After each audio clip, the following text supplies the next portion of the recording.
Optimal minimalism. At this altitude, I can run flat out for a half mile before my hands start shaking. Can I ask you a personal question? Now would seem an appropriate time. What if I did the opposite? I'm a cybernetic organism, living tissue over a metal endoskeleton.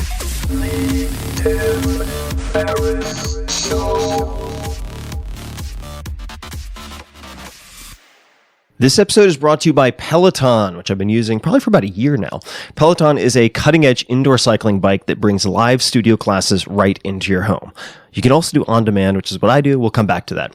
So you don't have to worry about fitting classes into a busy schedule or making it to a studio or gym with a hectic or unpredictable commute. I, for instance, have a Peloton bike right in my master bedroom at home, and it's one of the first things I do many mornings. I wake up, I meditate for a bit, then I knock out a short 20-minute ride in my undies. Hard to do that at the gym.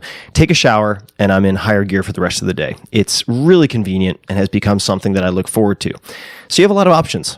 For one, if you like, you can ride live with thousands of other riders across the country on an interactive leaderboard to keep you motivated. There are also up to 14 new classes added every day with more than 8,000 classes on demand. And you can pick based on length, 45 minutes, 20 minutes, whatever, music, hip hop, rock and roll, or say low impact versus high intensity or interval. You can pick the class structure and style that works for you. And in my case, I quite like Matt Wilpers, and I tend to do on demand and listen to a lot of and watch many of the same classes over and over, but I'm kind of promiscuous and also enjoy classes from a lot of the other instructors. They have, Peloton, an amazing roster of incredible instructors in New York City with a whole range of styles and personalities, so you can find what you're in the mood for. You also get real-time metrics that you can use to track your performance over time, and that will help, I would say, catalyze you to beat your personal best. Now, that all sounds good, right? Gamification, yada, yada, yada. I didn't think that it would work for me or in any way incentivize me, but they really 100% hit the nail on the head. I was very, very impressed with how motivating it was. And it worked tremendously to keep me pushing, which quite honestly takes a fair amount. I can get quite lazy, particularly with anything that edges on endurance, which is kind of more than 5 reps of anything for me. So check it out. Discover this cutting-edge indoor cycling bike that brings the studio experience right to your home. Peloton is offering listeners of this podcast a limited time offer.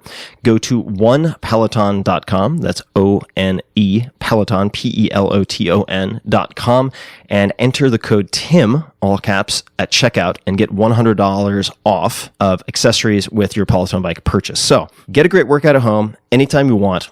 Check it out. Go to onepeloton.com and use the code TIM to get started. This episode is brought to you by LinkedIn Marketing Solutions, the go-to tool for B2B marketers and advertisers who want to drive brand awareness, generate leads, or build long-term relationships that result in real business impact. Could be all of the above. I've had Reid Hoffman, co-founder of LinkedIn, on this podcast a number of times, often called the Oracle of Silicon Valley for many different reasons.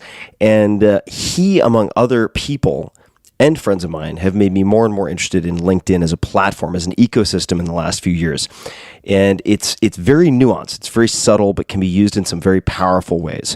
With a community of more than 575 million professionals, LinkedIn is gigantic, but it can be hyper-specific. You have access to a very diverse group of people all searching for things they need to grow professionally. That is explicitly the purpose of LinkedIn. And 4 out of 5 users on LinkedIn are decision makers at their companies. So you can build relationships that really matter, that can drive your business objectives forward, that can also have a high LTV, lifetime value. LinkedIn has the marketing tools to help you target your customers with precision, right down to, among other things, their job title, company name, industry, etc.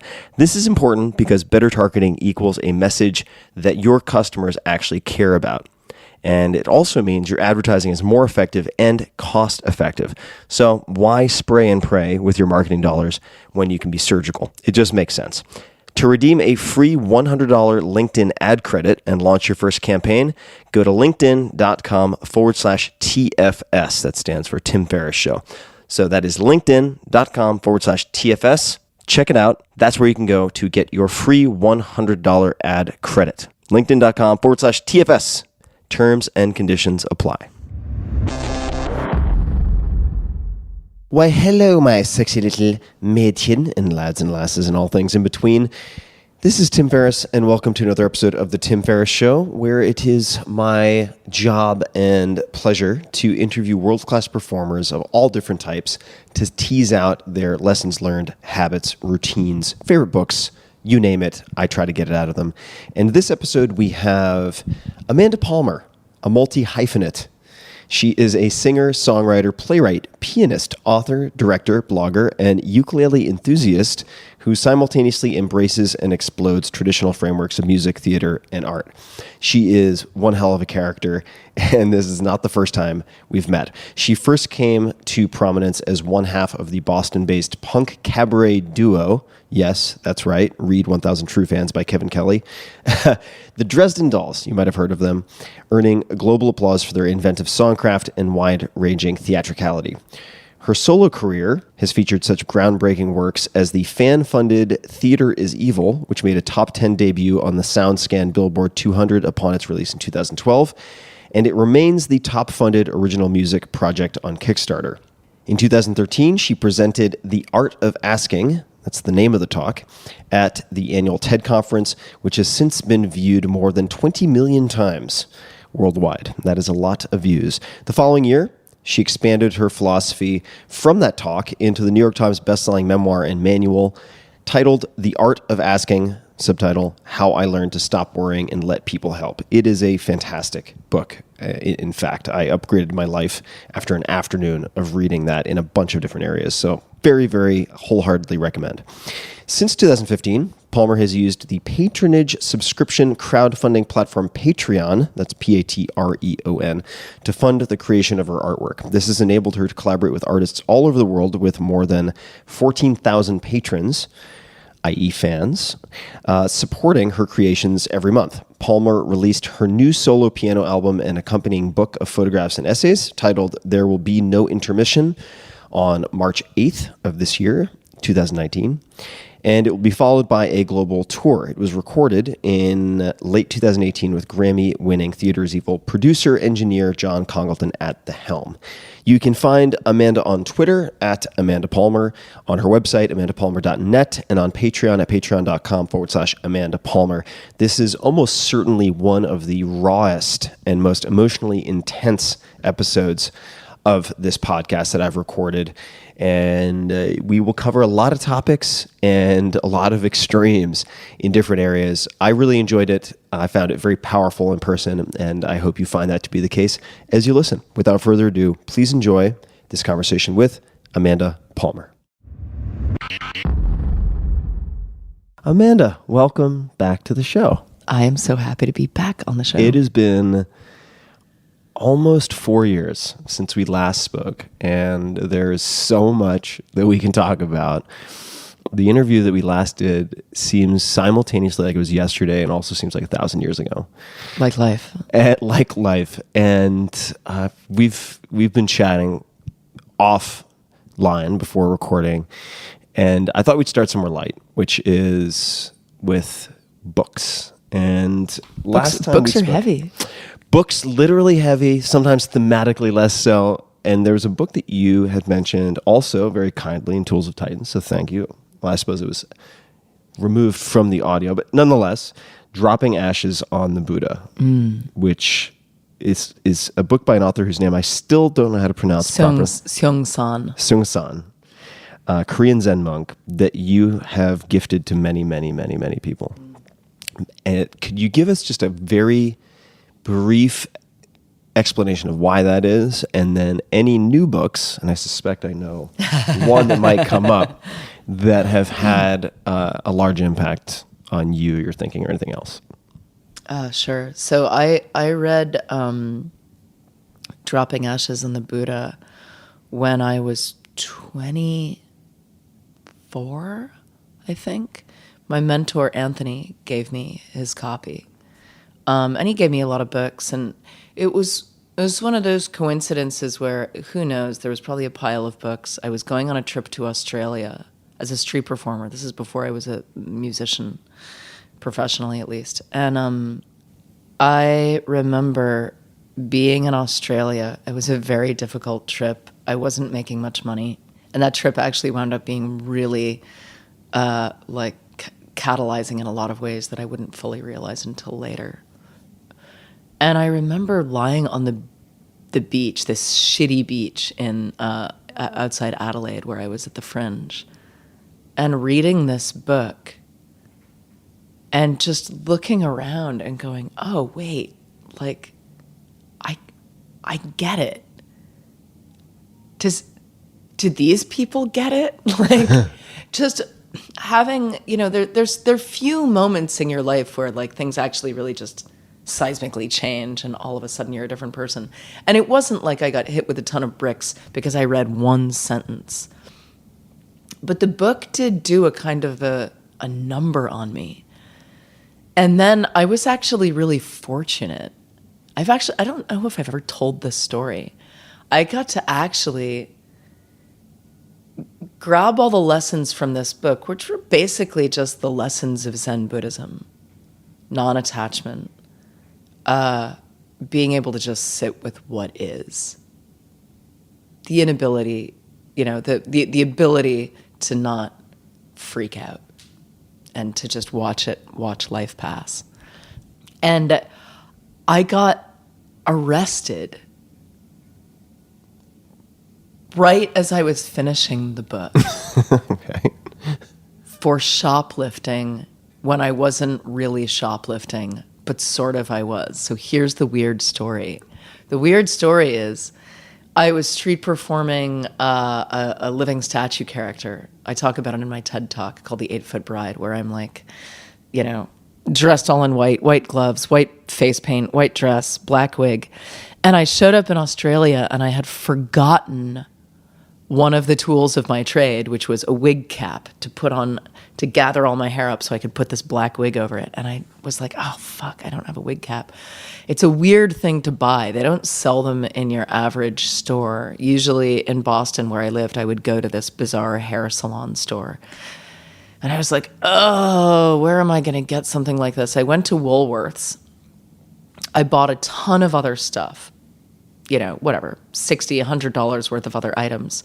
And then I noticed there was a display of stockings, of nylons, that was like half torn apart. And it kind of had this thing that I needed just hanging off it. So I took it. And I left the store, and the cops came, and they arrested me. And there I was, arrested in Australia. I was 23, 24, whatever. Like a 5-cent for a piece of material. Yeah, and it was weird because like I hadn't stolen an item for sale. I had just kind of taken this thing that looked like no one was using it, right? What I did was definitely wrong. It's not the sort of thing that as a more responsible 42-year-old woman I would do. I'm not that stupid anymore. And, I had my sort of indignant feeling, but I also knew I wasn't an idiot. I was like, you did something wrong. That was stupid, Amanda. Oh, my God. Now here you are being interrogated by the police. And everything that I had just read in this book by this Zen Buddhist monk flooded into me. And I felt like in that moment, if I've ever had a cataclysmic human change, in that moment, I found myself acting like a different human being than the human being I had been up to that point. Because I think the human being I had been up to that point would have been defensive and explanatory and kind of freaking out and like trying to convince and I remember just sitting back and going like, what would Sung San the Zen monk do? And I just remember looking at the cop and saying, I'm so sorry that you have to go through this. What I did was incredibly stupid. I hope that you can understand that I didn't feel that I was stealing because I had all these other things I was purchasing. And if you need to put me in jail, you should. But I'm very sorry. And I'm not just saying I'm sorry, don't put me in jail. I'm just saying I'm sorry that I have inconvenienced you in this way. And the cops were like, okay, you can go.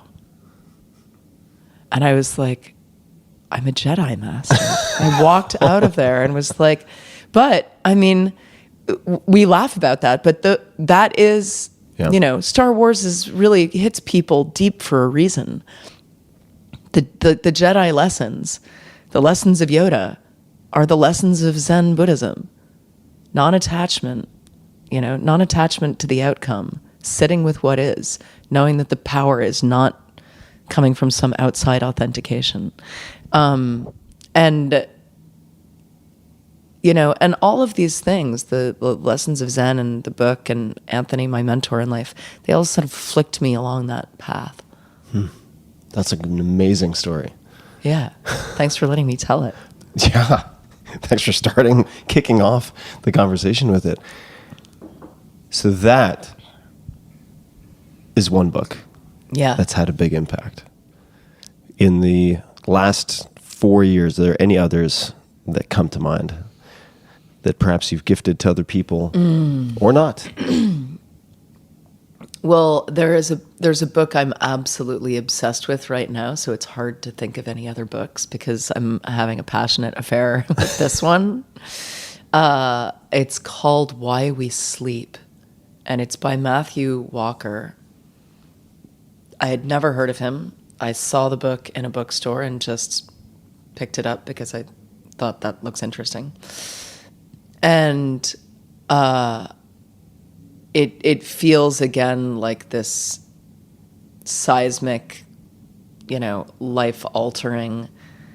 The information that's coming at me in this book is literally, physically, technically changing my life on a day-to-day basis. And I really want you to read it. I will. I But will, and you showed me the book. It's just unbelievable. And you know, I'm not a person who reads constantly about self-improvement. I mean, I'm interested in it. I read a lot of nonfiction, but this book is just a collection of sleep studies, basically, and what this researcher has taken away as a sleep scientist from whatever, 25, 30 years of doing sleep studies.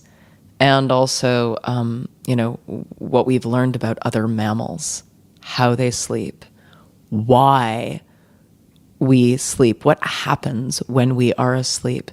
And I mean, I find myself, I've now bought 12 copies of this book because I want everyone I love and I care about to know that this information is available. And I mean, it feels a lot like waking, no pun intended, like it feels a little bit like waking up from a bad dream where it occurred to me, I was lying in bed this morning and I was actually thinking about some stuff that was quite dark. And I was like, human beings have been alive as a species doing this thing for so long. It's astounding to me that we on planet Earth right now are so fucked up that we haven't just been on this ever increasing curve of more knowledge, more understanding, more compassion. We haven't been on some linear march of progress as mammals. And it just astounds me that I learn the simplest things and look back at the entirety of my life. And I'm like, no one told me about this. Like, human beings have all of this knowledge, all of this other knowledge, and no one told me about this. And I've felt the same way about a lot of reproductive female issues. Like, I live I'm in the 1% of Western civilization and no one taught me about this. And people know, the studies are out there, the knowledge is out there. There's also, knowledge that's been handed down from generation to generation to generation. Like, you're trying to tell me that it really is just stopping now, that we're sharing information, that we're doing it right, that we're actually taking care of each other? How did this happen? And the sleep book is kind of making me feel like that. Like, mammals have been pretty good at this. Human mammals have been pretty good at sleep. And then everything got pretty fucked up, and we're just sort of like, it's like pulling up the rug and looking at the insane creepy crawlies of how we've damaged our mental health, our emotional health, our physical health by doing something as simple as not ever sleeping right. It's insane. I am going to read it. And I should say, for people who are wondering or skeptical, maybe, possibly, as I am often, I looked at the back of the book, you might remember this, and I saw a name on the back under one of the blurbs, Adam Gazzaley, who's been on the podcast, who is a neuroscientist out of UCSF, one of the sharpest and also most skeptical people I know, who had a glowing review, which tells me that the science and the descriptions of the science are highly, highly, highly credible. Yeah, it's a very credible book, and it's also beautifully readable, and it's no, there's no woo. It's pure science, which for a skeptic, I can handle a little bit of woo sprinkled in my books, but mostly I have a woo allergy. So let's talk a bit about interviews, and this is going to be a segue. Well, so I think this will be a segue into a lot of fertile ground. You said something to me before we began recording, which is, I've done many, many different interviews. You've done hundreds, probably thousands of interviews, and you recently had one of the most, I think the word you used was profound, interviews with a German radio host. Is that right? Well, I mean, I just mentioned that because that was the interview that happened this morning. I've been having profound interview after profound interview for 3 weeks since I started doing promo on this new record. And I mean, I've been putting out music for a long time and doing a lot of interviews in cycles, the way you do when you put a book out. You've got your media cycle, you talk about the thing you made, you go away, you make another thing, you talk about it. This record that I just made, I didn't even think about it, but going into the media part and the interview part,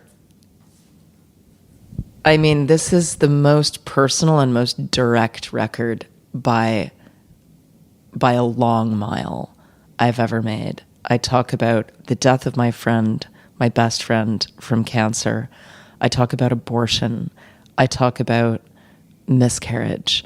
I mean, it is a balls to the wall, unapologetically open, vulnerable record. So you can imagine being the journalist on the other side who gets sent this album and then has to do an interview with me, or gets to do an interview, however, depending on which way you're looking at it. And it has been a fascinating process to be the person on the other side of the phone. Can I pause you for 1 second? Yeah. Can you repeat what you said to me, maybe it was an hour or so ago, about your metric?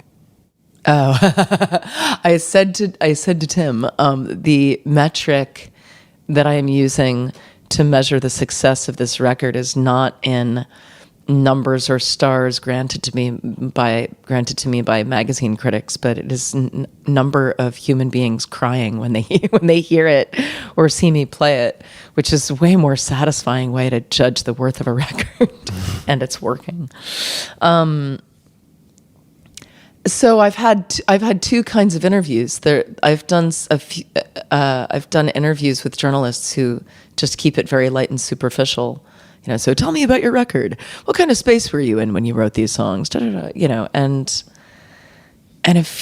quite a few of the interviews have been kind of unprecedented in my experience of just doing music interviews with journalists. And I've found, weirdly, especially European interviews, a Austrian journalist the other day, he was talking to me about the record, and he told me about the miscarriage that he and his wife had gone through and what it felt like. And I don't think he's going to include that in his piece, but he wanted to tell me, talk to me about it. And I did an interview with a German radio station this morning, and I was like, "Ugh, God, radio station! Like, it's going to be very fluffy and superficial. It's the radio. Those are never good. And this German journalist sort of just talking to me about vulnerability and the shamelessness of the record and what it feels like to share this kind of material. And she told me that she found out she had breast cancer, chose to have a double mastectomy. And she talked to me about, in Germany, there's a lot more nudity. There's what they call Freikultur, Freikörperkultur, the idea that we shouldn't be ashamed to be naked, which is great. I agree. And she talked about being in saunas and going to lakes where, everyone has their tits out, and how she feels when she emerges from the water and people see that she doesn't have any breasts and she just has these scars. And then I expected her to say something different than what she actually said. She said, I actually think it's a lot of fun. Do you? And I was like, well, I don't know if I would call it fun. I'm not sure. She said Spaß. I was like, I'm not sure that that's really the word. But there is definitely something kind of delicious about like baring your neck, baring your pain, talking about your abortion, talking about your miscarriage, talking about your grief, showing your scars. It doesn't feel narcissistic. Actually, if you do it right and you're in the right place, it actually feels like a generous act, because you act as a reminder to the other human beings when you're getting out of that lake that any shame they may be feeling is unwarranted, unnecessary, really. And if they're feeling discomfort and you're not made uncomfortable by their discomfort, you can offer them a gift.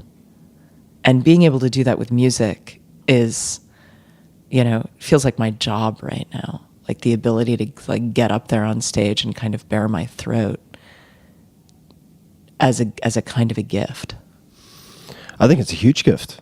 I think that by sharing or showing scars, whether they're physical or emotional, you give people permission to do the same. Even if that is someone who only trades with another person, like the journalist you mentioned, who finally felt free to divulge what happened with a miscarriage. Yeah. I think there's tremendous value in that. And the more you get to know people, all people, they're all carrying something. Everybody. Maybe not right at that moment, but there just isn't anyone out there who isn't going through some kind of suffering or has or will.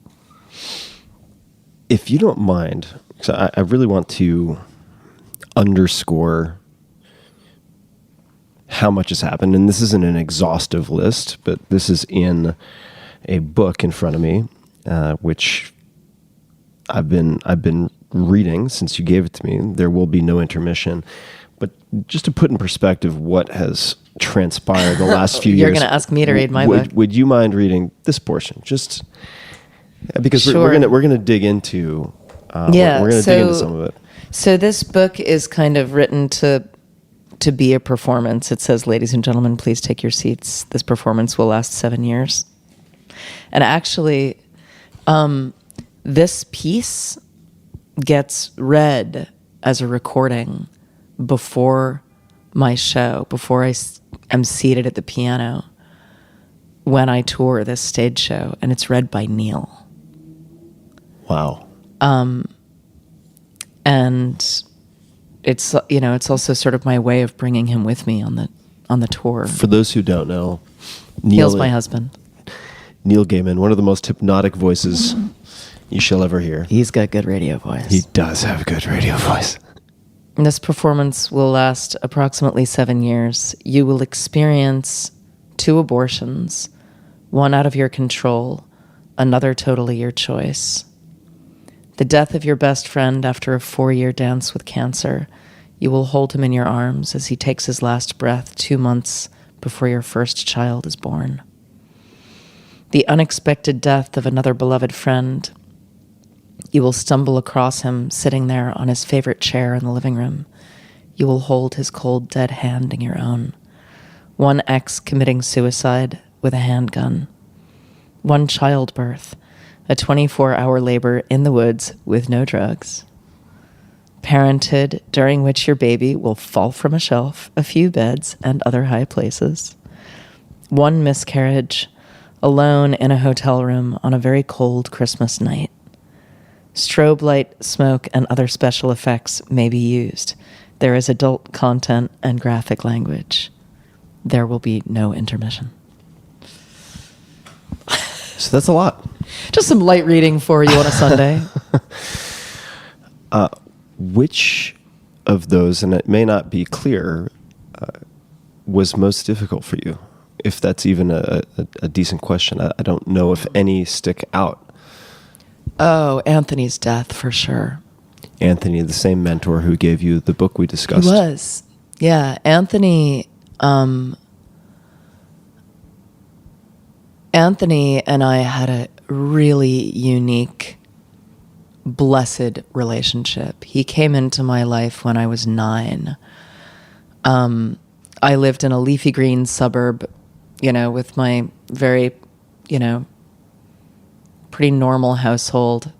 My sister, my older 2 step siblings would come over sometimes. They didn't live with us. My stepdad and my mom. And Anthony moved in when I was 9, and he was probably 35. He was a grown-up. And he and his new wife, Laura, was his second wife, didn't have children and opted not to have children.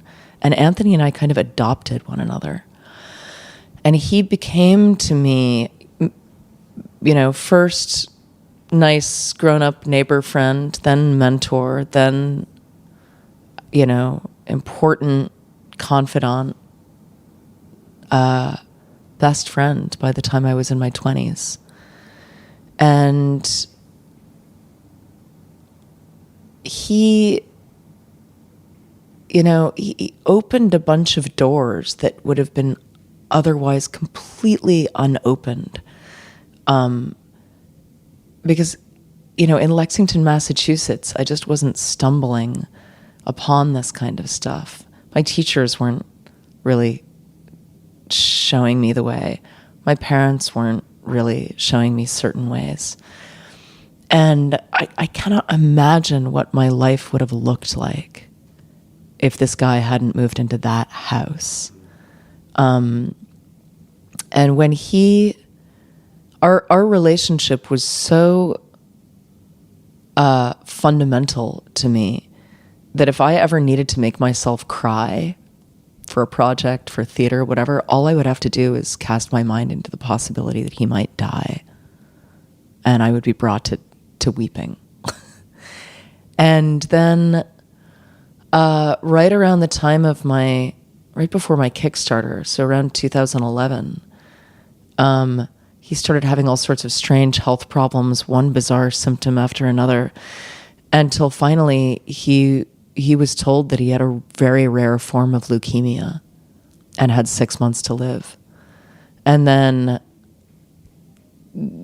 it was a shit show, because it was second opinions, third opinions. No, you're going to be fine. No, you're going to die in 6 months. No, yes, this, that, the other thing. Ultimately, he died about 4 years later. It was a very rough ride to the end. He was on steroids, heavy steroids, and you probably speak steroid. He was on 100 milligrams of prednisone a day. Ugh. Which is crazy making. Yeah.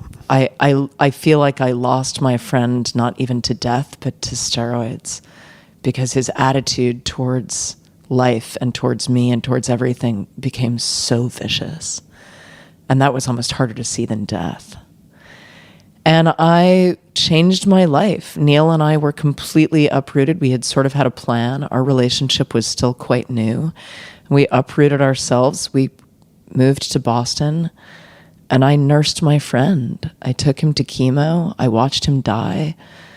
And in the midst of all that, I had an abortion and I got pregnant, and I was 7 months pregnant when I had to let go of Anthony. I was this close.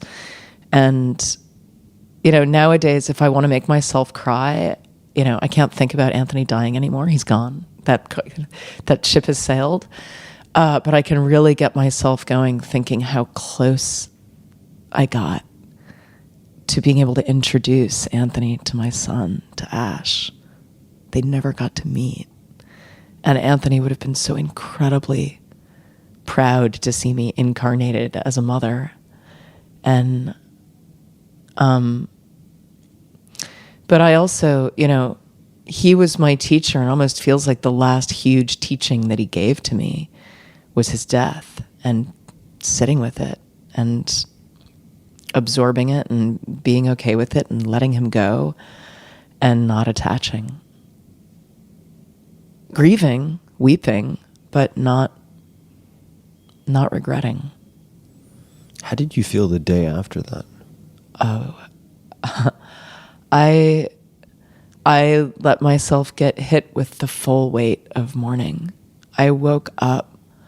It was so interesting. No one's ever asked me that question, actually. It's such a good question. Neil and I had raced home to be there at his deathbed because things got very bad very fast. And we flew home from London. We were there. We were working on something or other. I don't even remember what. And we raced home, and then we sort of sat, we sat deathbed for about 2 or 3 days with Anthony's wife, Laura, and a few other really, really close friends. And he died at night. And it was right around the time of the June equinox. I think it was the day before the longest day of the year. And he went at night. And I mean, I had never really sat and just watched someone die. Because it's a process. It's a physiological process. I had never watched someone die, and there was someone else in the room, our friend Nicholas, who had watched his wife die. He had lost her a few years before, and he had sat by her deathbed, and he had the knowledge.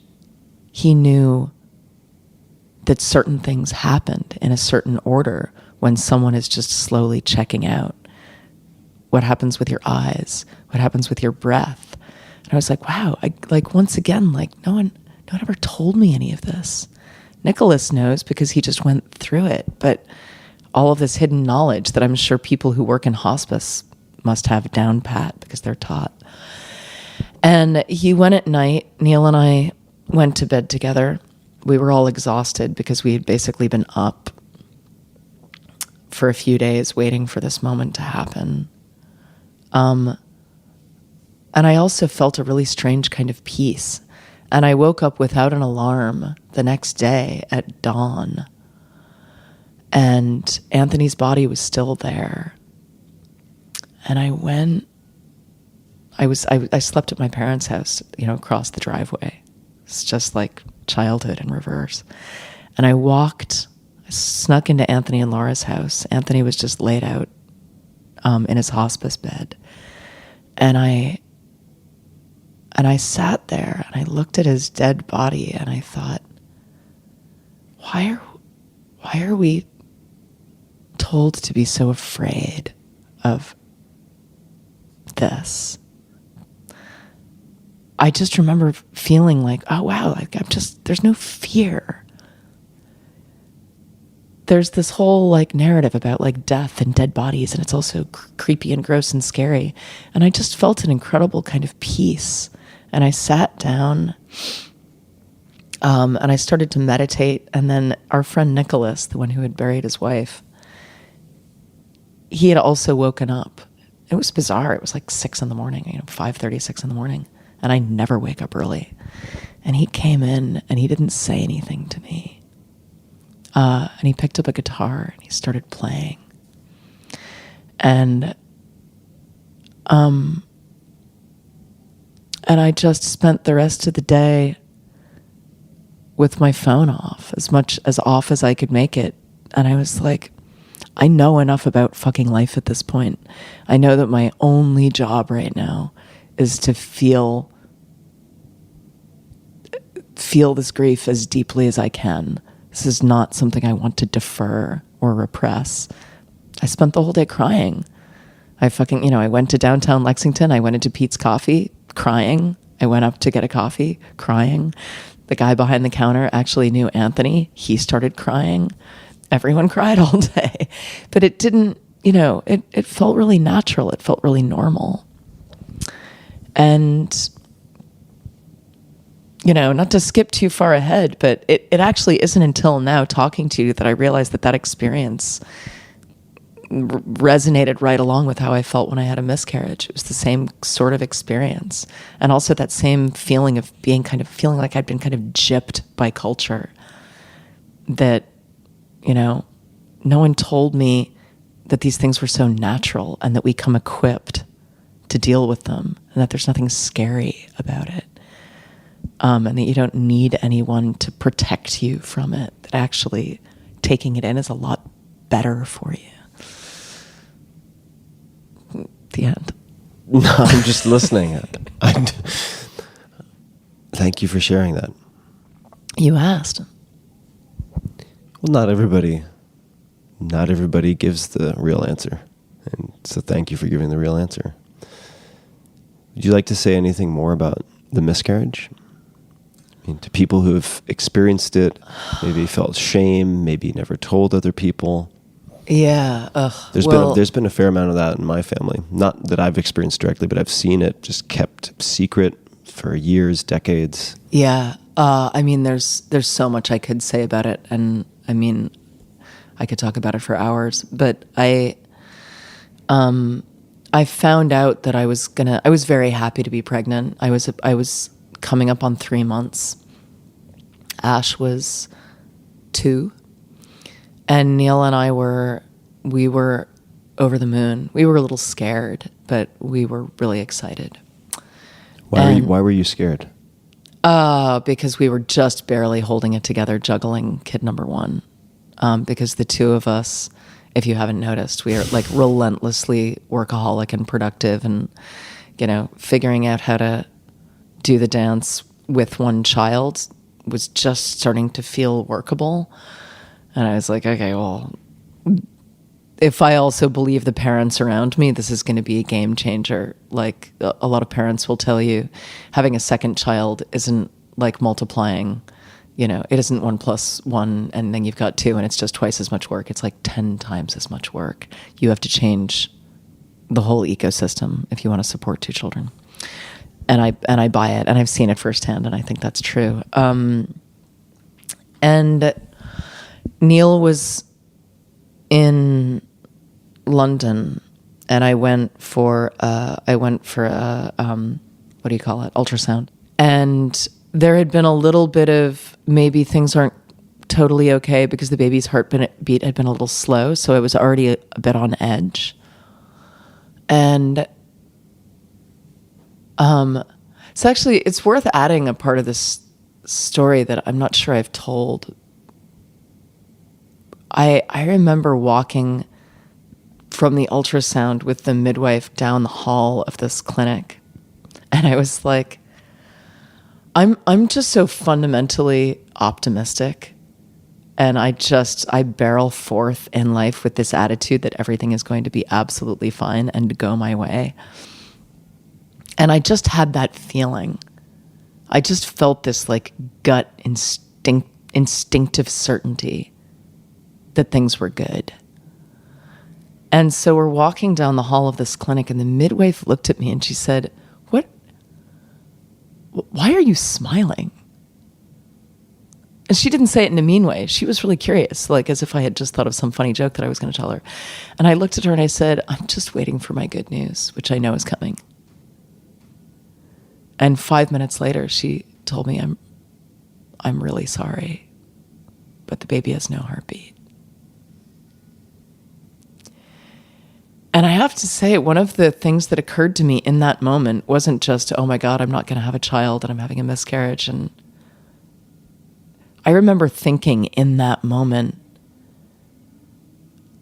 oh my God, am I going to become the kind of person now who does not move through the world with optimistic certainty? Like, is this going to be my other game changer where I just move with a different kind of certainty or something? You know, is this going to make me bitter? I remember thinking that in that moment. And Neil was off in London at Terry Pratchett's funeral, his friend who had just died. And I called him. And this was a few days before Christmas. And, you know, the midwife, gave me a bunch of information. And she said, you're going to start, this is sort of what the process is going to be like. You're going to start bleeding. As soon as you start bleeding, here are the numbers to call. It's Christmas. Things are a little weird. You might need to do this. You might need to go to a hospital.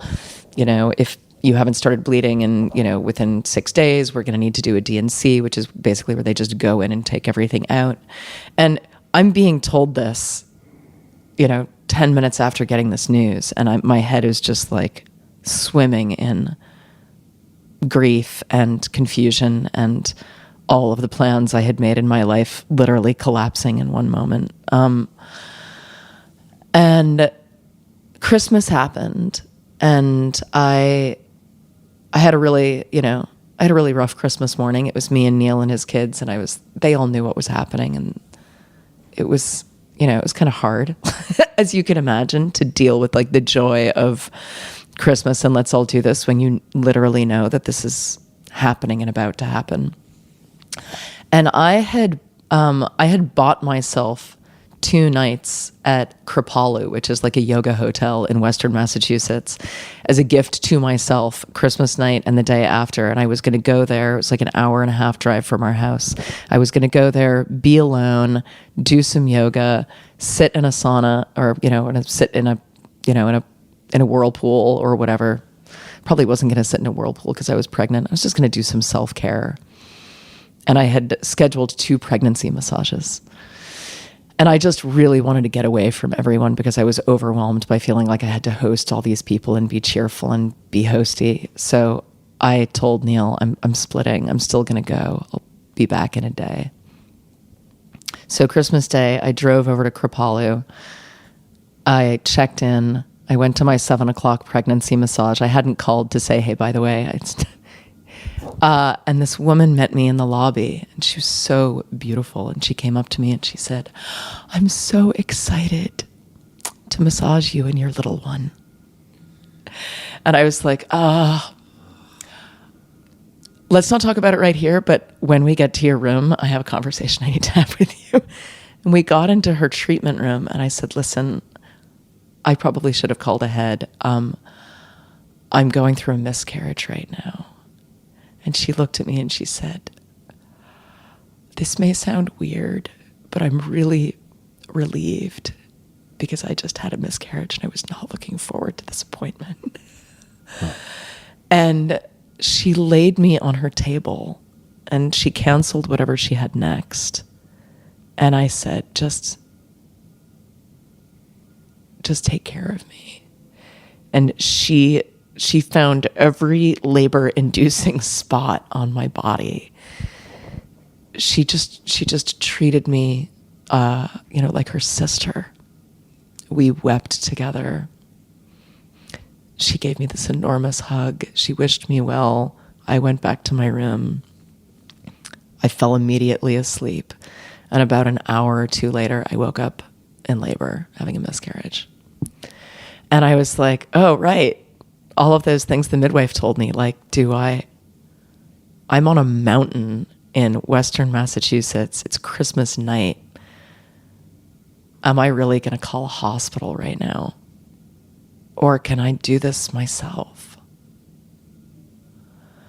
And I had been through a natural childbirth 2 years before. I know what it means to give birth to a child, whether, alive or dead.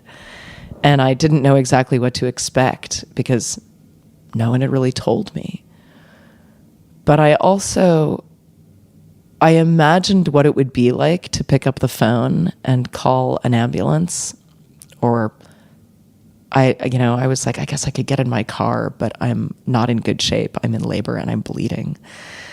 And I just projected forward what that would look like and what it would feel like. I was like, I would get in an ambulance. I would be treated a certain way. I would be surrounded by all these strangers. I would be taken to a hospital. I would be strapped into things or I could just stay here in this room and deal with whatever is about to come at me and probably face some very dark images. But I actually know that I'm equipped to do this, and I know that women have been equipped to do this for tens of thousands of years. This is not news. And, and nothing bad is happening to me. I'm not in danger. So I walked the halls of that yoga hotel all night, ran a bath, had a miscarriage, with blood everywhere, stared death in the face, went to bed, and woke up actually feeling like the most powerful version of myself I think I have ever felt. And it's so weird saying this to people, and it's so weird explaining it because miscarriage is incredibly dark, and I don't want to say that my miscarriage was fantastic. But it really was one of the most powerful experiences of my life because I really centered myself and it did something very brave. And again, felt that sense of, loss for everybody else. We're, in health class as women, you sit there in 7th grade and you're told that you're equipped to have a baby and that you should use a condom, and that's pretty much it. But there's so much more, and there's so much wisdom about the human body, what we're capable of containing, what we're capable of containing emotionally, all the other things that happen. And no one tells us, no one teaches us, which is, when you think about it, and given what we all go through, it's absurd. The knowledge is there. It just doesn't get passed along. Have you found anything in particular after that experience to be helpful in any way? Talking with other women. I mean, sharing this story. All you need to do is mention to almost any woman anything about reproductive trauma, abortion, miscarriage, stillbirths, problems with pregnancy. And most women have a story. And most women don't talk about it openly. But the minute you invite them, they will tell you. And I mean, now that I'm talking about this stuff openly, it's like the floodgates have opened. I had a miscarriage in a gas station bathroom. I had a miscarriage in my car with my kids in the back seat, and I had to deal with all of it at the same time. I've had 10 miscarriages, and, it's just rampant. It's everywhere. But we're really scolded by society to keep this stuff under wraps, because it's not part of the cultural conversation. And I mean, it is. It's part of culture. It's happening every day as we speak in these buildings. And sharing anything, sharing any kind of grief, trauma, loss, sharing any kind of experience is, that's how I heal. I share. I mean, and I do it through art. I do it through conversation. I do it in cafes and pubs. I do it over dinner parties. Like I will, I'll talk to anyone about anything. And I find it really gratifying. I find it constantly healing. So I'm listening to you. Is this exactly what your podcast interview with Neil was like? It Just was asking. highly complimentary and not overlapping. But this has become more and more, in a way, what this podcast is about, in the sense that I want to talk about the things that people are dealing with, whether or not they choose to deal with them. Does that make sense? Oh, yeah. You don't get to choose. Yeah. Like you're going to have to metabolize it somehow, and you can do it in a proactive, hopefully healthy, constructive way that leaves everyone better off, or you can stuff it down. You can repress and deny. And you will deal with it nonetheless. Well, and it will come out in way less pleasant Yes. It ways. will sort of metastasize and rupture in ways that are very unpredictable. Anthony had a great saying.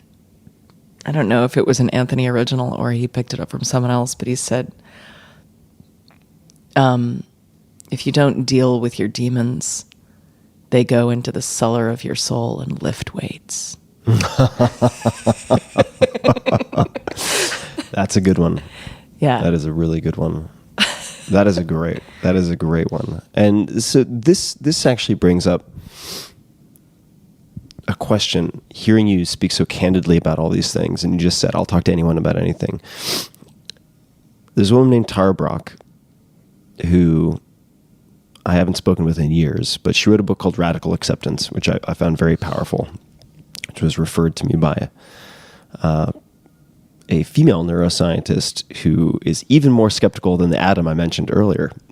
They happen to be friends also. And so it does, based on the book description, have a fair amount of woo, but nonetheless, she found it very powerful. And I can't remember if it was in that book or in separate conversation with her when she mentioned to me, and I think this is probably apocryphal, but that there was a wise sage who at one point said, there's really only one question that matters, and that is, what are you unwilling to feel? So my question for you then is, historically, maybe you figured it out, maybe even still today, has there been a particular emotion or anything that you've been unwilling to feel? Oh, that's a really good question. I used to be very afraid to be alone.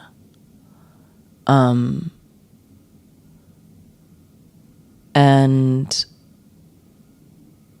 I'm not anymore. But I think if there's an answer to that question, it's somewhere in there.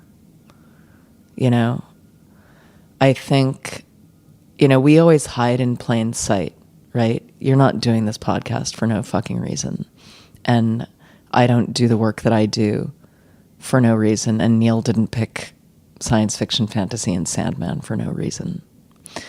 And I think, the course of my career and my work to find deep, passionate, unbridled connection with others belies my fear of being alone. And in the department next door, and I know that it's true because even saying it makes me uncomfortable. I have a very deep-seated fear of feeling unbelieved. And I think, the spots where I'm still uncomfortable to sit and the stuff that I'm still uncomfortable feeling lies in there. I can tell you one of the things I'm grappling right now that probably answers your question. There's a journalist out there who writes for a paper that I regard very highly and read, and she hates me. She just hates me hates everything I stand for, has done nothing but criticize me and just state openly that she thinks I'm a terrible, awful, narcissistic person. You have these people, I'm sure. Oh, I have more You've than a got handful. dozens. More than a handful myself. Yeah, I have these too, but this woman is authenticated because she's not just a shitty YouTube comment.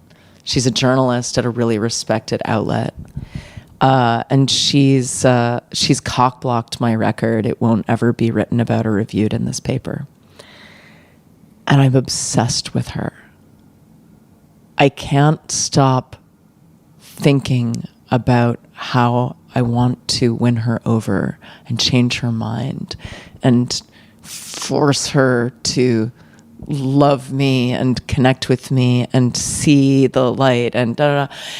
And it's almost bordering on a mental obsession.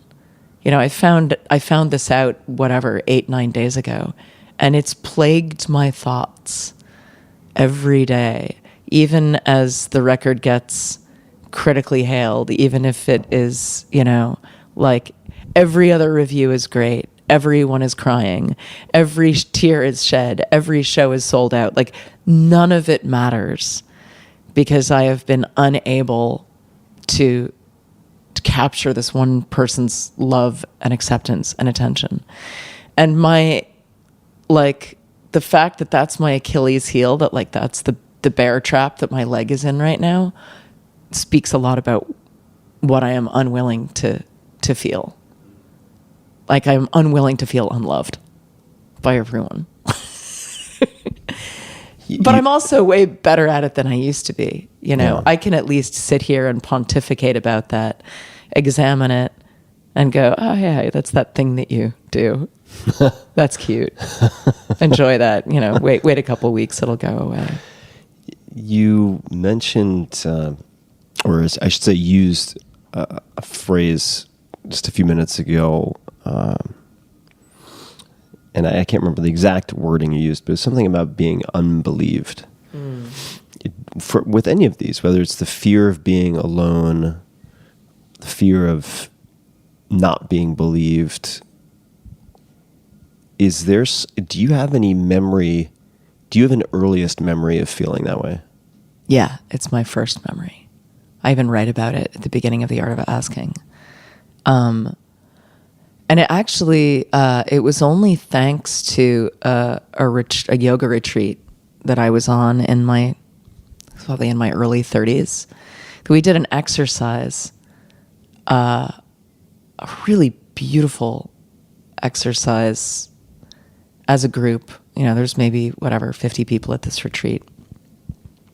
And it was a retreat specifically for yoga teacher training, but I was just there as a civilian. And the question, we had gotten into a very quiet place and everyone was, feeling very connected with themselves. And I think this was an exercise that we did at night. And the question was, when was the first time in your life that you felt that things were not okay? That was the way it was phrased. And I was like, I remember. It was the first thing I remember, which was I was probably around Ash's age, probably around 3 years old. And we lived in this teeny little house, and there was a long wooden staircase that connected to the first floor, and I was at the top of it and slipped at the top and tumbled down the entire staircase like a cartoon, like boom, boom, boom, boom. And also, like a cartoon, was actually fine at the bottom, but completely freaked out. Like I had just literally fallen down a set of stairs, but I was 3 and bouncy and chubby and whatever.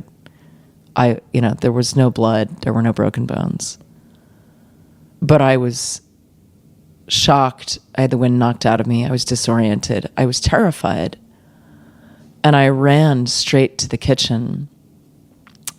And I don't remember exactly who was there, but probably my family, my mom, my stepdad, my older brother and sisters, whoever was there, it was like them, the big people. And I told them what had happened in whatever way a 3-year-old does that. And they didn't believe me. And I remember the degree of pain that I felt not being believed was pretty seismic compared to the pain of falling down the stairs. That was shattering. Like, all of a sudden, things are not okay. Like, my world was blown apart. And I remember being in this yoga retreat and thinking, like, I think I literally laughed out loud, like belly laughed, when I started thinking about that incident and then the fucking line of work I chose, which is to get up in front of thousands of people and scream about my pain to paying customers. It's like, nailed it. But, you know, it's not connected. Do you, I would say you're completely right. Do you feel like you have overcome or addressed that? And if not, do you not want to address it deliberately? And the reason I ask is that I've met in particular comedians or stand-up comics, but also quite a few artists in different disciplines who are afraid that if they take their pain away, they will not be able to create. Yes, that is such a tyrannical and destructive myth. I think Neil believes that, and I spend a lot of time trying to convince him that it doesn't work that way. I think a lot of artists and writers and stand-ups and whatever, they think that, you know, if you pull on the thread of self-knowledge and healing, then the entire artistic architecture of their life will just fall and disappear. So you have to take a bizarre faith-based leap and just believe that that's not true. But, you know, as mammals, you know, in our habits and in our small-minded way, if we've done something and it's worked, we're just going to continue to repeat that. We're not going to try some new combination and try to, you know, fuck with the chemistry. And this is a real problem in our culture because of is profligation a word? It sounds believable. I think that's a word, but then again, let's say proliferation. Because of the proliferation of this myth, artists suffer, and they should not. We should be taking care of our artists the way we take care of any other valuable cultural tool. Artists are really fucking necessary for us to make it through this vale of tears. And if we don't take care of them and the art that they make and the music that they make, we all collectively suffer. And I believed in that myth for a really long time. I was a super self-destructive, self-styled artist, bohemian weirdo in my teens, 20s, and well into my 30s. And, you know, I still have my moments, but I really bought it. I was like, I need to have a dangerous, destructive life of sex, drugs, and rock and roll so that I can be awesome and have great things to write about. And my pain is valuable. And I feel like if you're an artist, maybe if that's the door you come in through, great. That's step one. Yes, your pain is valuable. Good. Like starting kit. Step two, your pain is valuable to others. That's like master level. And And, you know, the interesting thing about being not believed and going into this line of work is I didn't go in thinking that music was a service industry. I went in thinking it was what I needed. I needed to express myself and be believed by these people. Will you believe me? Great. You'll buy the ticket. You'll buy the CD. You will understand this pain. Great. This is a job I want to do. But it did not take long for, the next curtain to open and for me to see that the people in the audience and the people buying the CDs, they weren't just validating my pain, and they weren't there to validate my pain and to believe me. They were having their own experiences. I hadn't really totally clocked that. I mean, I of course, I subconsciously knew because I had listened to music all my life. I knew that other musicians had done it for me, but I think I was too, I think I was too, what's the word I'm looking for? Not scared, but like, I didn't ever believe that I would be that person for someone else. Intimidated. Yeah, I just felt too, I felt too small. I know that The Cure did this for me. The legendary Pink Dots did this for me. Leonard Cohen did this for me. I'm not sure I'll ever be doing that for anyone, but I know that I want to be like them. I know that I want to write music about my pain. But then, like, it's kind of like a magic trick. Then it worked. Then people were crying at my shows. Then women were coming up to me and telling me about their pain, their abusive relationships, their rapes, their struggles, and men of all ages, sizes, and genders. And I thought, I guess this is the way it works. And I stumbled into this job. Now I guess I do it. And I learn how to get better at it. And one of the things about this record is that it actually, it sort of feels like my final exam in songwriting.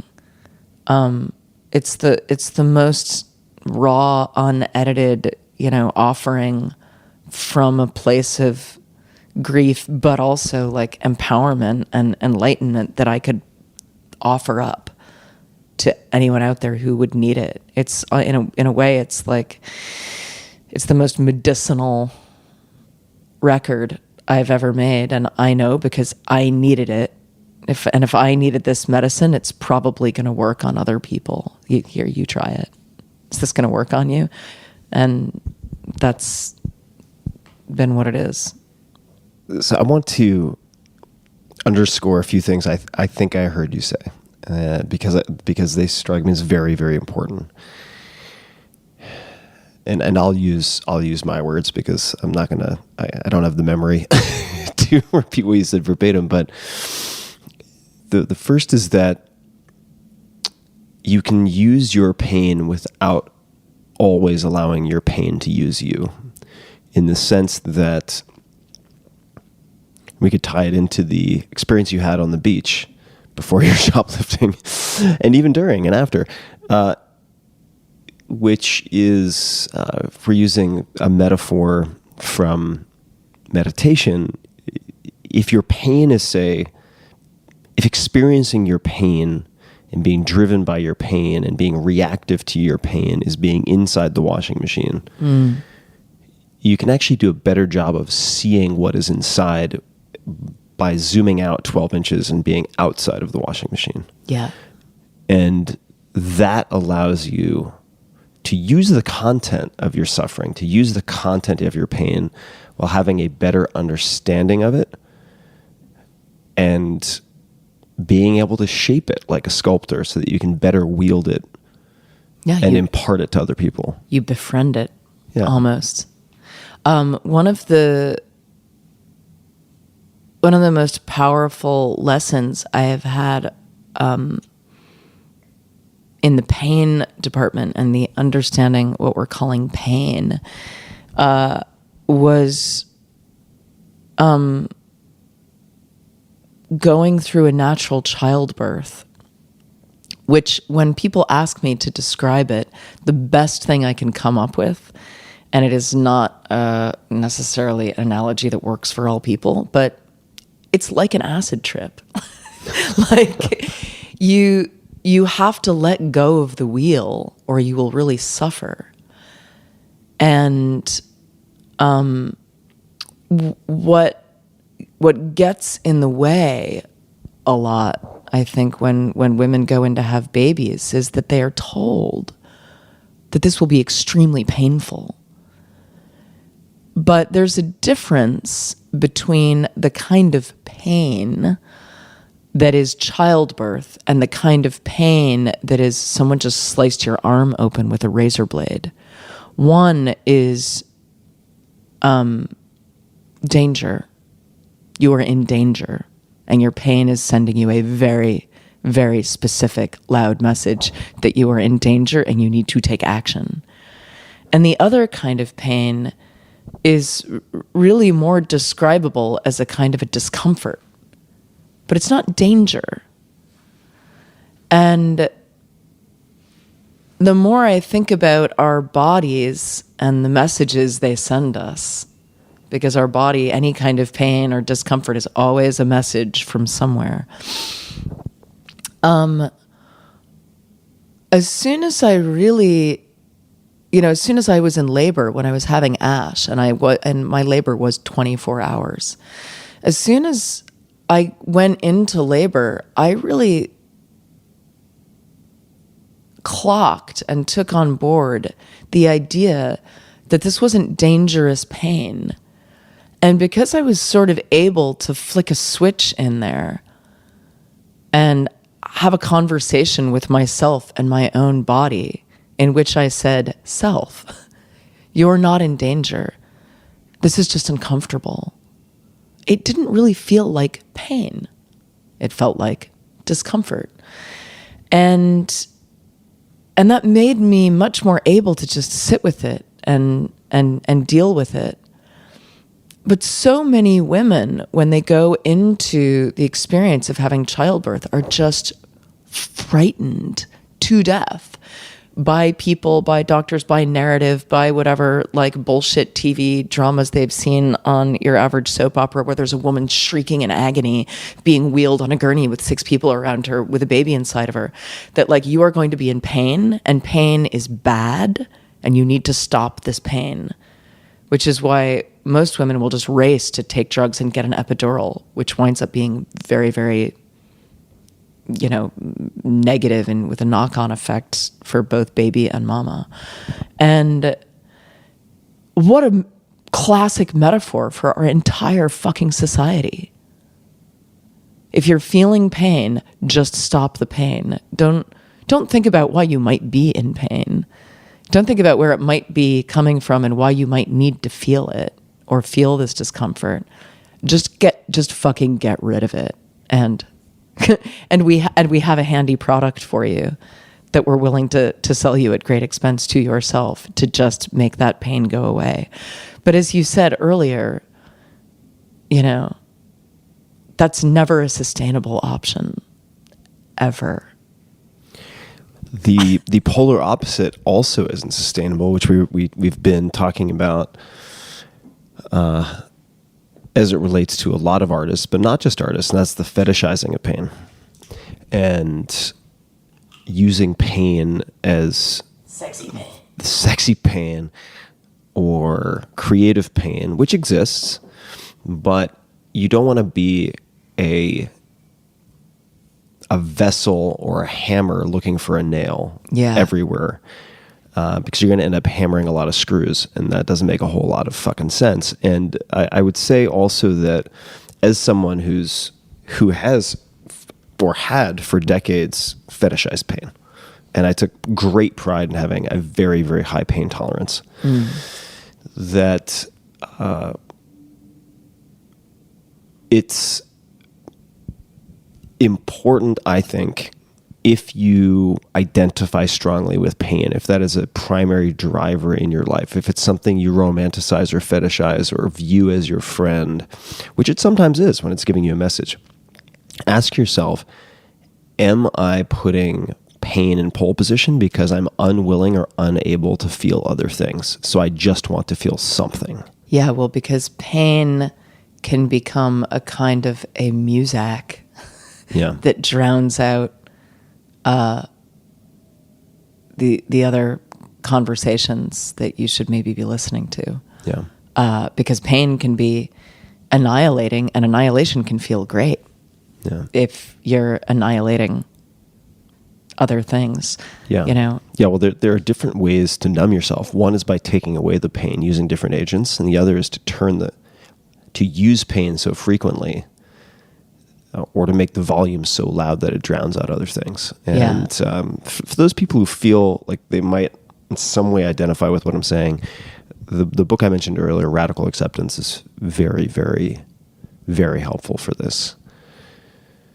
Yeah, I had a thought flash through my head that day that I woke up from the miscarriage, and it was also -5 degrees on the mountaintop that night and that day. It was that sort of like you don't even go outside kind of cold. And I remember walking outside and thinking, my relationship to pain and discomfort has been permanently altered. Something has been rewired. And I also found myself thinking about women and men and what we come equipped to endure and what we do endure.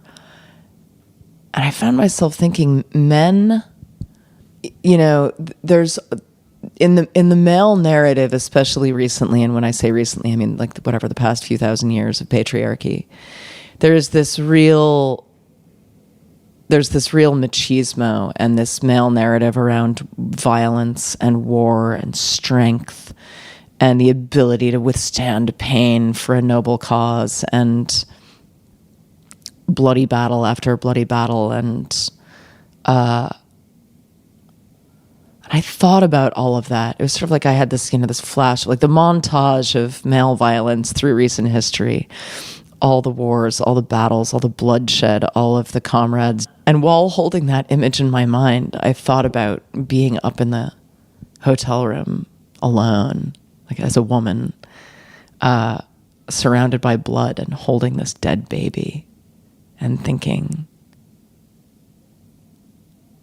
no man has ever done that, gone through that particular battle. And that is one deep fucking battle to grow life and then hold it in your hands and say goodbye. And I thought one of the reasons that we are not doing so hot as a culture is this thing that women are fundamentally equipped to do and are really quite good at when we are given the space to do it and create it and share it.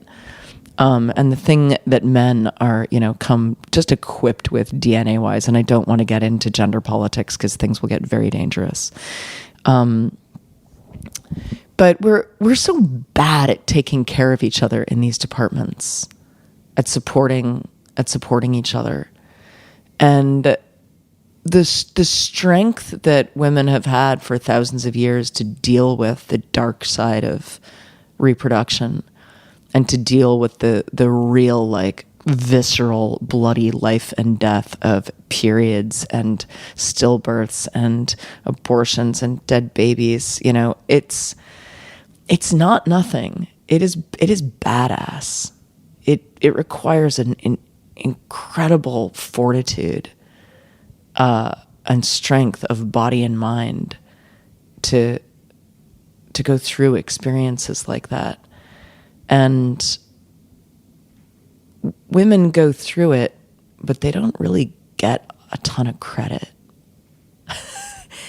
and they're also, they're disempowered at every turn by men taking charge of the narrative and infantilizing women, patronizing them, and taking charge of things that women could very well do foreign by themselves, foreign with each other, as they have for millennia, until doctors marched in the room and said, "Step aside, ladies, we have a better plan, and it's going to cost you a lot of money." P.S. Fuck capitalism. I think it's important to, and feel free to disagree, but to recognize that there are exceptions, in the sense that it's not all men, right? Oh, no. I'm making a cartoon. There are the bad guys boogeyman. and there are the bad girls, and the men and women. There's no monopoly on bad behavior. I've seen some horrifying behavior on both sides. Men certainly more than than have their fair share.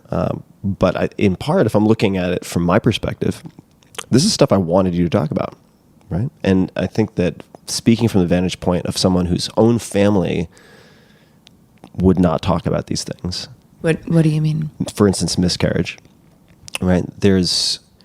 These are experiences that I think many people, men included, are very open to hearing, but it's not part of the cultural conversation. And there is a lot of social pressure one way or another.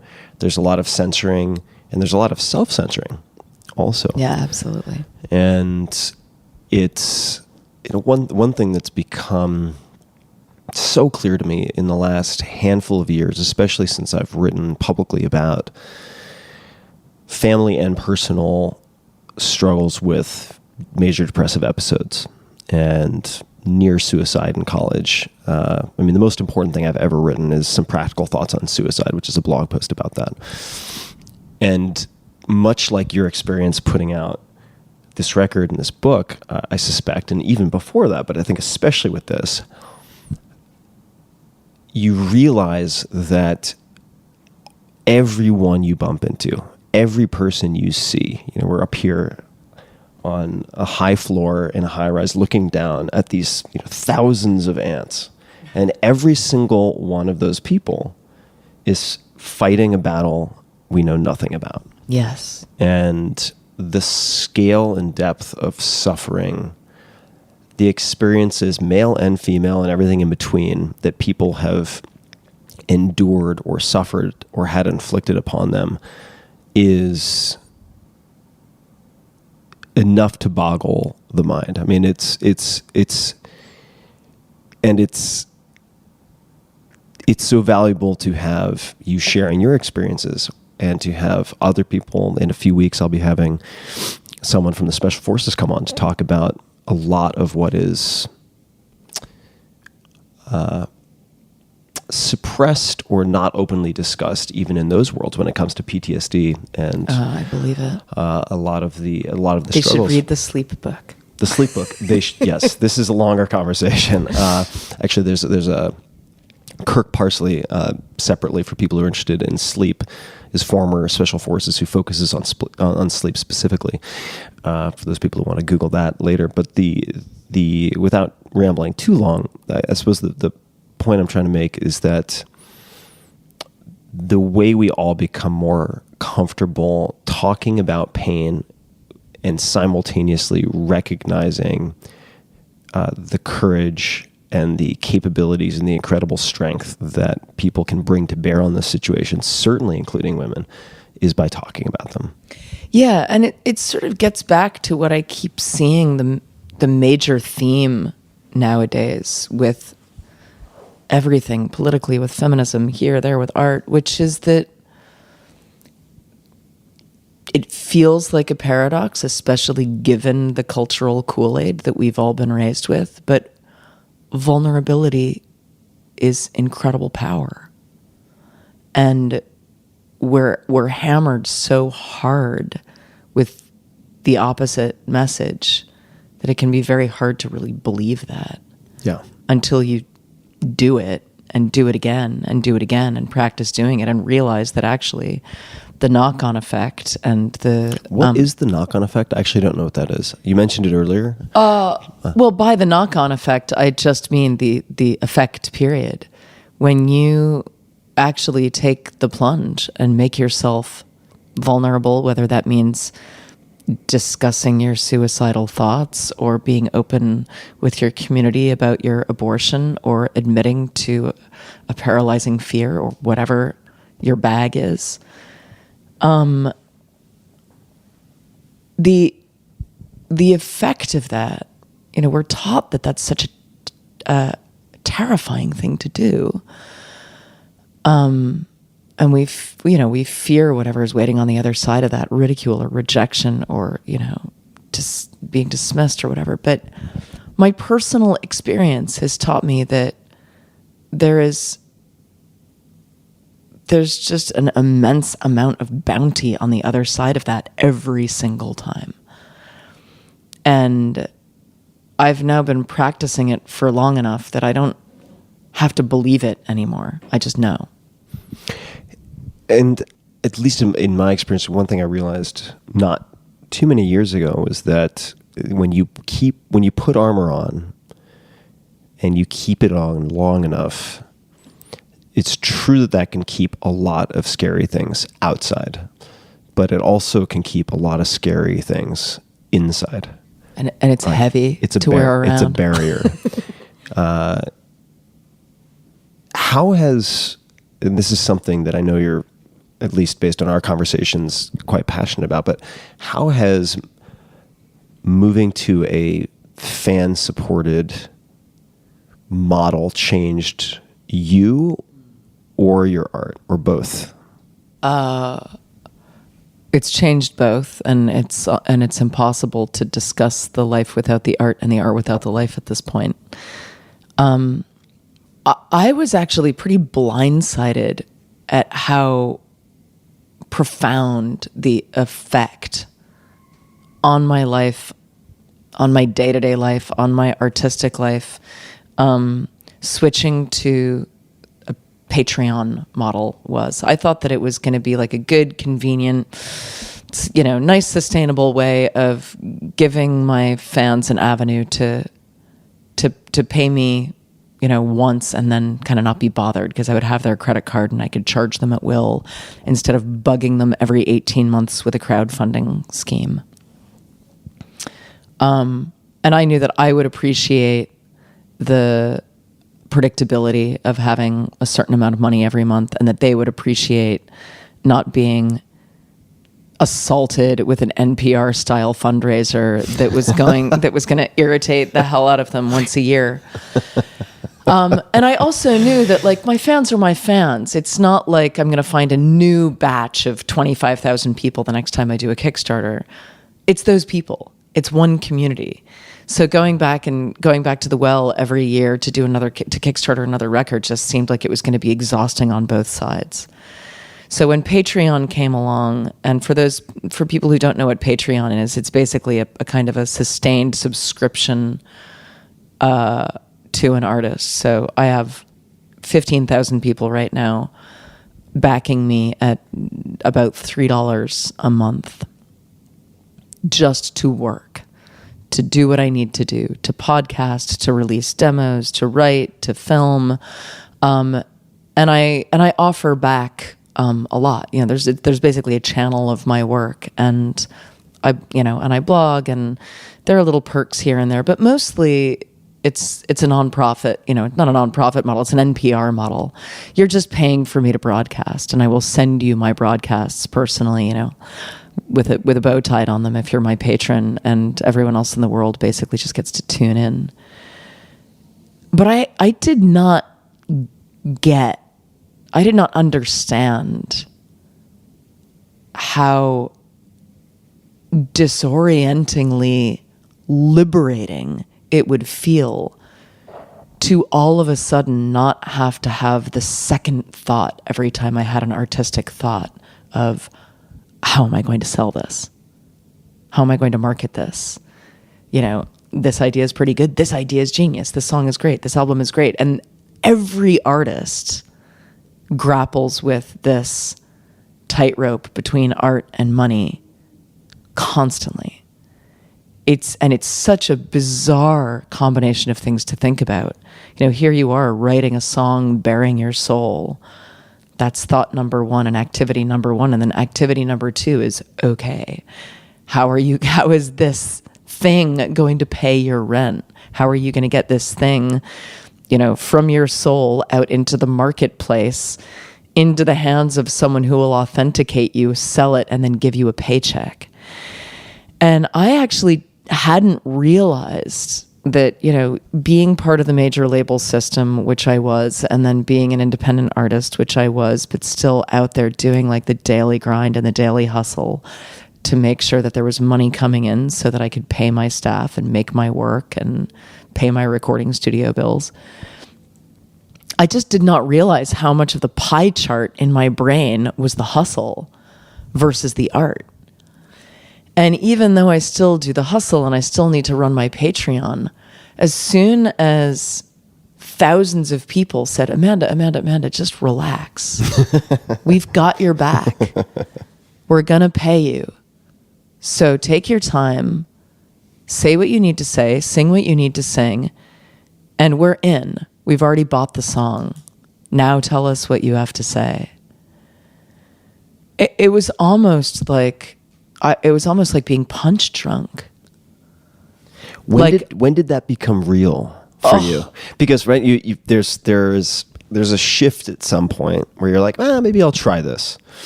Maybe this will be a thing. Yeah. And that where did it hit the boiling point where you're like, oh, wow. Well, I mean, it's the boiling point's a good metaphor because like everything else in my career, it wasn't like one day I woke up and said, oh my God, crowdfunding has liberated my artistic voice. I've been in a long-term relationship with my community of listeners, readers, audience for 20 years. And I have experimented with every dial in that relationship. And I went through, you know, crowdfunding independently off my website. I went through using Kickstarter as a model. Now I'm using Patreon. And the platforms and the tools keep changing. But the fundamental is that I think that when we can divorce art from money and when artists can just let go of that lever. And by divorce, you mean not have to think about money. Not have to think about it so much. There's a great blog out there by a woman named Wendy Ice who crowdfunded a book of her husband's. He was a fantastic illustrator, and he did a book of illustrations for Alice in Wonderland, like a new illustrated version of it that publishers wouldn't take, but people wanted it. Wendy Ice, ICE? Mm-hmm. Okay, ICE. And I forget the name of her husband. It's escaping me. We'll put it in the show notes. And I'll summarize her blog because it's a little bit of a tangent, but it's really important. And enough people convinced her to go to Kickstarter and do a crowdfund for this book, and she was very scared. You know, because they were used to working in the world of publishing where everything was authenticated and there was a system and there was an order of things, but they just weren't. The book wasn't getting picked up, so they went to their community and they did this crowdfund, and they were overwhelmed and overjoyed with the amount of support that they got. And then her husband got cancer shortly after that happened. And she was very afraid to go to her Kickstarter backers and say, things are going to be held up. Something very bad has happened. And then her husband died. And she said she had never felt more supported emotionally by a community than she felt from these Kickstarter backers who were purportedly there to get a book, but were actually really there to support the artistic entity behind the book. they wound up supporting her family. They wound up supporting her. They supported her journey. And she talks so succinctly in a way that I have never managed to do about what it feels like to be held by a community like this and how it actually feels safer sometimes than the community of your own friends and the community of your own family, because it is an unconditional love that asks nothing in exchange. And I feel that way so often about my patrons. They're just there for me. They ask very little in return, but they're very happy for what I have to give them. And we do not have any entanglements. There's not a whole lot of passive-aggressive behavior. There just is this kind of unconditional acceptance and love for what I do and what I have to offer. And it's such a beautiful, delicious, uncomplicated relationship. And if I want a complicated relationship, I've got my marriage. I've got my parents. I've got my family. I can go there anytime. That channel is open. But when it comes to art, which is just so fragile and sometimes just needs an unconditional support system, oh my God, like having 15,000 people who are there with a giant net to catch me in my spectacular failings as an artist or my successes or whatever they're going to be, feels like the apex of artistic freedom. I'm so happy for you. I know. I'm doing it, and who knows? It might change. Platforms change. Companies get eaten by Facebook.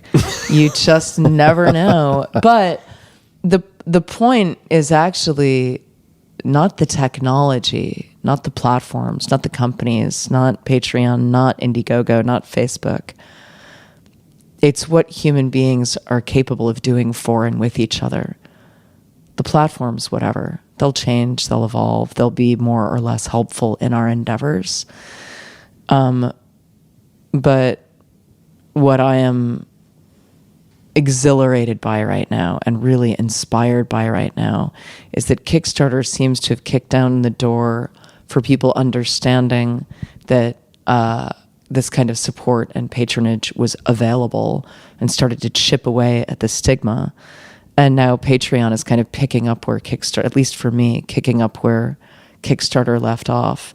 And, now thousands, hundreds of thousands of people are out there thinking that it's totally okay to just support an artist because you want to hear what they fucking have to say, not because you want an object or a piece of plastic to put in your Discman, but because you want to hear what Tim Ferriss has to say about the world, and you want the message out there, and you want to see what music Amanda Palmer is going to make. And it's worth it to you for $3 a month to just have it exist. That's amazing. That feels like artistic evolutionary progress happening very fast right now in the world. I'm excited for you and happy for you. I think this is also, if we're just looking at one example of the output that is enabled by that type of support. I think this is really important. I don't say that lightly. Look how sweaty my palms are. Just having this emotional conversation, it's wild. The sweat is all over the death book. Yeah. It's this is important. I gave this talk at South by Southwest a couple of days ago, talking about how never, ever, ever in a billion years would have had the fortitude to make a record like this if I had known that somewhere in there I would have had to walk it up to Steve in marketing and say, this is what I've got. Because I know Steve from marketing, and I know what the response would have been, which is, you've got to be fucking kidding us, and this is not going to play well at radio. And what do you mean your first track is 11 minutes long? Back to the drawing board, lassie. And instead, I just got to, sail over, under, and around all of those hurdles and just say, this is my offering. Where can people find your offering? Where can they learn more about all of this? Well, this is the vinyl. Most people don't have vinyl, but I mean the album is available on vinyl and on CD and pretty much anywhere on the internet where you get music. And one of the things that my patronage has, Amanda Palmer, for those people who are not watching but listening, there will be no intermission. There's boobs on the cover. There's boobs. And full frontal nudity. Sorry, Grandma. One of the things that the Patreon makes possible is my ability to keep my music very cheap for the public, for people who don't have a huge budget to spend on music. So this album, which clocks in at about 80 minutes, is $1 on Bandcamp. And you can pay more on Bandcamp if you want. It'll come directly to me because I own my own fucking music. But when you go and if you download this record for $1 at Bandcamp, keep my patrons in mind because it's their funding that made it possible for me to put a giant, expensive, really well-produced record on Bandcamp for $1 and feel no pain. The army of Medici for the modern artist. Exactly. Yeah, the crowd Medici. Where can people find you on the interwebs? Say hello. Anything that you'd like to suggest people perhaps take a look at? What's your website? Well, if I'm going to send people to me, my community is mostly hanging out on Patreon right now. Yeah. How do they find you? Patreon.com/Amanda Palmer, or you could just Google Amanda Palmer Patreon. I have a big website with a lot of information on it that's easy to find, amandapalmer.net, and I'm on all the socials at Amanda Palmer. I tend to respond and discuss the most on Twitter. I am trying to wean myself from the evil bloody tit of Facebook right now. I'm just not a fan. Sorry, Facebook. You're scoring low marks in my book right now, and you have been for a while. And I'm around. I'm on Instagram. I'm on Tumblr. But chances are, if you want to chat with me, find me, wave something in my direction, I'll see you on Twitter and I'll shout back. And don't be dicks, people. Be nice. Yeah, just don't be a dick. But that's our office. That's our office team logo and mantra. Just don't be a dick. Yeah, try being nice.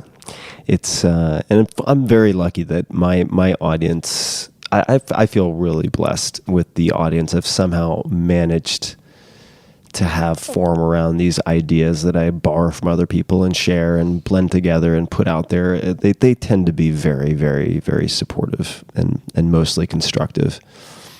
Except for that one guy on Twitter today who's like, "Shut up, ferret, go away." And I'm like, "You follow me." Yeah. Listen, if everybody loved what you did all the time, I would say you're doing something very wrong. Yeah, that would be, cause for greater concern. Yeah. Amanda, this is so much fun. Thank you for having me. So lovely to see you again. And is there anything else you would like to say, suggest, ask? Any closing comments before we wrap up? I don't think so. I mean, maybe it's actually worth mentioning to your people specifically that I'm starting my own podcast to have conversations mostly with artists about process and about asking and about how we do what we do. But I'm also having conversations with people from every possible field.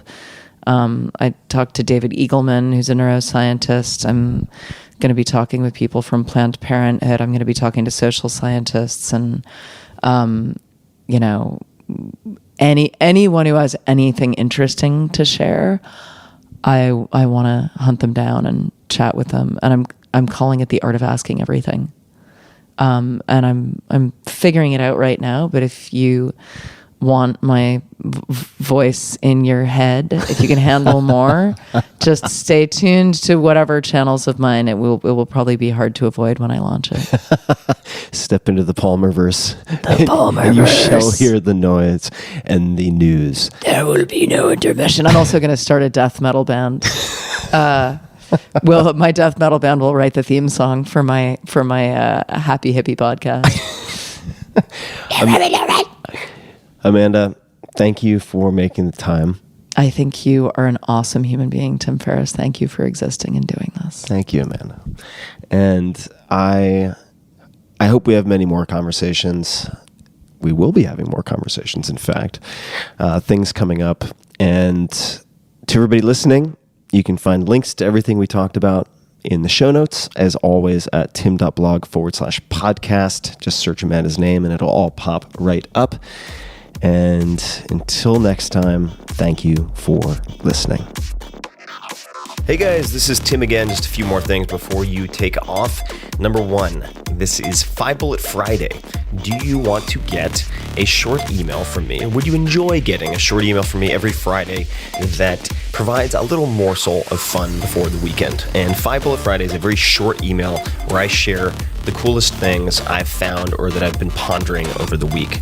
That could include favorite new albums that I've discovered. It could include gizmos and gadgets and all sorts of weird shit that I've somehow dug up in the world of the esoteric as I do. It could include favorite articles that I've read and that I've shared with my close friends, for instance. And it's very short. It's just a little tiny bite of goodness before you head off for the weekend. So if you want to receive that, check it out. Just go to 4hourworkweek.com. That's 4hourworkweek.com, all spelled out, and just drop in your email and you will get the very next one.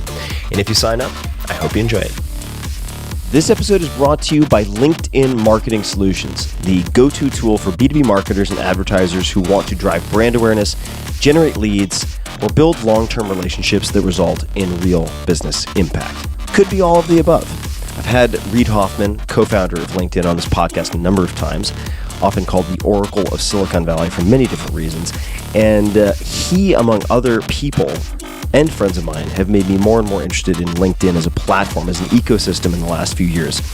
And it's very nuanced, it's very subtle, but can be used in some very powerful ways.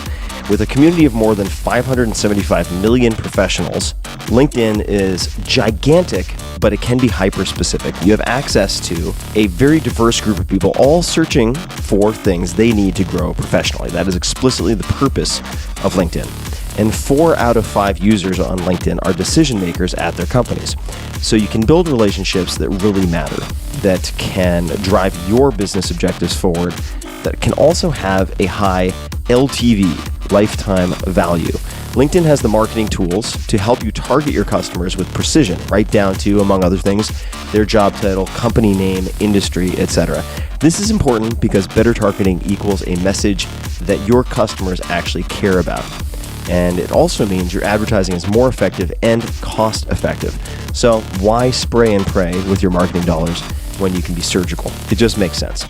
To redeem a free $100 LinkedIn ad credit and launch your first campaign, go to linkedin.com/TFS. That stands for Tim Ferriss Show.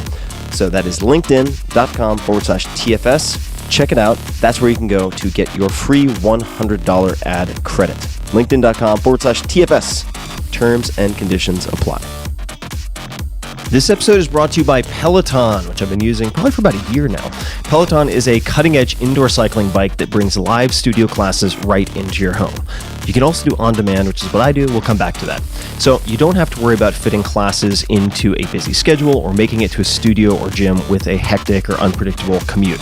I, for instance, have a Peloton bike right in my master bedroom at home, and it's one of the first things I do many mornings. I wake up, I meditate for a bit, then I knock out a short 20-minute ride in my undies, hard to do that at the gym, take a shower, and I'm in higher gear for the rest of the day. It's really convenient and has become something that I look forward to. So you have a lot of options. For one, if you like, you can ride live with thousands of other riders across the country on an interactive leaderboard to keep you motivated. There are also up to 14 new classes added every day with more than 8,000 classes on demand, and you can pick based on length, 45 minutes, 20 minutes, whatever, music, hip hop, rock and roll, or say low impact versus high intensity or interval.